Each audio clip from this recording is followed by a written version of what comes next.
Hi it's lady bird time. என்னோட ஸ்டைலில் ரொம்ப சிம்பிளாக மட்டன் சுக்கா எப்படி செய்கிறதுன்னு பார்க்கலாங்க. ஒரு 1/4 கிலோ பக்கம் மட்டன் எடுத்து வச்சுக்கோங்க. குக்கரில் எண்ணெய் சேர்த்து பட்டை, இலை, அன்னாச்சி மொக்கு, சோம்பு, அது கூட ஒரே ஒரு தக்காளி மட்டும் சேர்த்துக்கோங்க போதும். இப்போ அந்த எண்ணெயிலே கறியையும் சேர்த்து நல்லா அந்த எண்ணெயில் நல்லா வதக்கி விடுங்க. அப்புறம் இஞ்சி பூண்டு பேஸ்ட்டையும் சேர்த்து நல்லா வதக்கி விட்டுட்டு கொஞ்சம் மஞ்சத்தூள் சேர்த்துக்கோங்க. நான் வரமிளகா கம்மியாக சேர்த்துருக்கேங்க. குழந்தைங்கள்லாம் சாப்பிடணும். நீங்கள் நிறைய வரமிளகா சேர்த்திங்கன்னா டேஸ்ட் சூப்பராக இருக்கும். தேவையான அளவு உப்பு சேர்த்து கருவேப்பிலை சேர்த்து நல்லா ஒரு கிளறி விடுங்க. நல்லா அந்த எண்ணெயிலே வதங்கணும் கறி. அப்போ தாங்க அது நல்லாயிருக்கும்.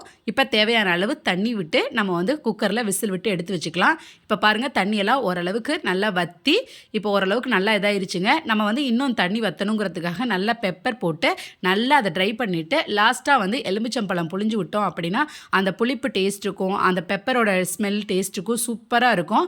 இந்த கிரேவியை போட்டே நம்ம சாதம் அவ்வளோ சாப்பிட்லாங்க. ரொம்ப சூப்பராக இருக்கும். நீங்கள் கண்டிப்பாக ட்ரை பண்ணி பார்த்துட்டு எனக்கு கமெண்ட்டில் சொல்லுங்கள். தேங்க்யூ.